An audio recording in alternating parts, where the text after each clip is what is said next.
up, guys? Welcome to week number 1 of my summer programming. If you're interested in kind of what I'll be doing as far as my splits, rotations, and kind of the programming parameters I'm going to be using over the next 8 weeks, be sure to check out the new car chat video that I posted just earlier today, actually. In that video, I will outline everything that I'm going to be doing as far as the rotations from week to week with all my training, to kind of a rough idea of some of the percentages that I'll be working with and how I plan to add volume and kind of increase the intensity or wave the intensity from block to block over the next 8 weeks. So more information on that, check out that video. Otherwise, today is my squat session for the week.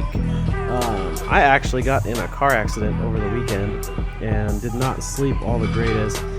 Didn't get hurt. I don't feel like my back got tweaked or anything. It was just a slower accident. My truck is built like a tank, so it actually fared significantly better than the Chevy Cruze that I ended up hitting. But I slept in all kinds of weird contorted shapes the last 2 nights, and it was causing a little bit of a weight shift to one side again, even though it's getting really fucking frustrating. Even with all the extra warm-up work and some mobility work that I did, was still having that weight shift, and it was starting to piss off my right knee. So because of that, I think the hips were just rotated, and it was making it really hard to get my core locked in and actually feel thoroughly braced, or adequately braced even. And so the weight did not move as smoothly as I would have liked, and it felt heavier than it really should have. And most of that's just because I wasn't able to get that same locked in, tight feeling that I normally can when I brace my core before squatting.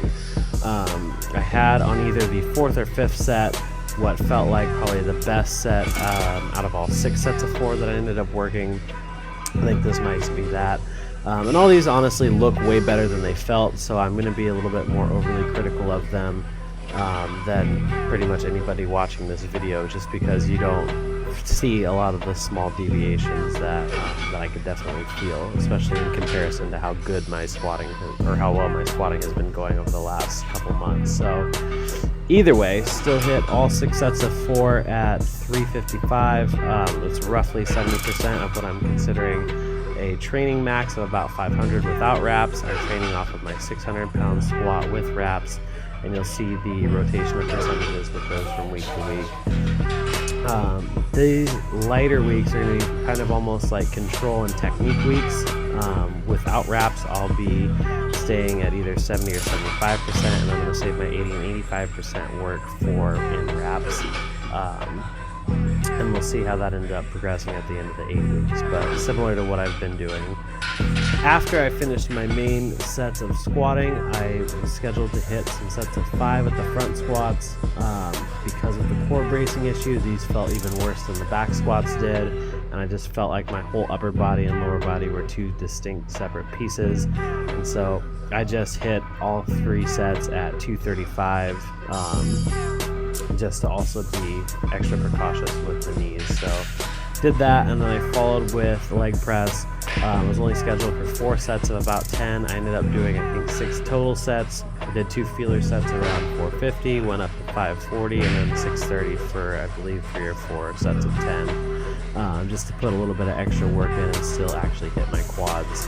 And then that was it. Spent about 40 minutes or so afterwards doing some mobility work on my psoas and hip flexors, just to get those opened up and see if I could get my hips pointed back in the right direction, which I was mostly successful at, except last night, which is the night of this squat session, I slept all fucked up again, and it's still twisted, so I'm gonna have to go through some of that same work again today. So hopefully I can get that taken care of without the help of a chiropractor, and before my next training session, and before I end up having to move all of my shit this weekend. So that is it. I hope you enjoyed the video. If you did, please like it and subscribe to my channel. If you haven't done so already, connect with me on Facebook and Instagram, and as always, be sure to check out the gym at www.savagegym.com.